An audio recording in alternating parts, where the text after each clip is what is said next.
നൊയമ്പുകാലം വിഭൂതി കഴിഞ്ഞു വരുന്ന ശനി.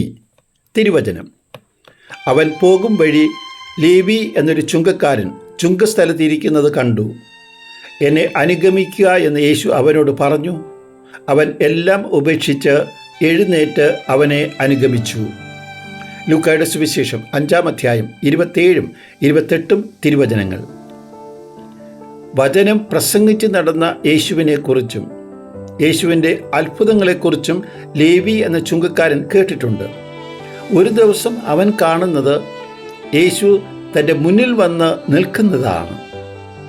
യേശു ഇത്രയും അടുത്തു വരുമെന്ന്, ചുങ്കസ്ഥലത്ത് വന്ന് തന്നെ കാണുമെന്ന് ലേവി ഒരിക്കലും കരുതിയിരുന്നില്ല. ലേവിയുടെ സന്തോഷം എത്രമാത്രമായിരുന്നു!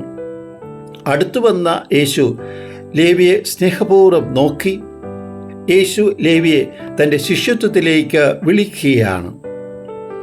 യേശുവിൻ്റെ സ്നേഹത്തിൽ കുളിച്ചു നിന്ന ലേവിക്ക് എന്തു മറുപടി പറയണമെന്ന് അറിയില്ല.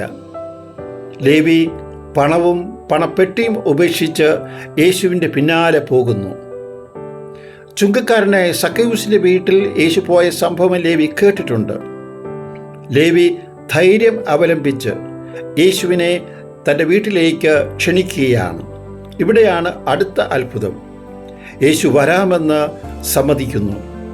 ഇവിടെ ചുങ്കക്കാരൻ്റെ സന്തോഷം, പാപിയായി മുദ്ര കുത്തപ്പെട്ട ലേവിയുടെ സന്തോഷം ആർക്കാണ് വിവരിക്കുവാൻ സാധിക്കുന്നത്? ലേവി ഓടി നടന്ന് ചുങ്കക്കാരെ എല്ലാം തൻ്റെ വീട്ടിലേക്ക് വിളിച്ചു. ലേവി ഓടും. യേശു സ്നേഹം അനുഭവിച്ചാൽ എല്ലാവരും ഓടും.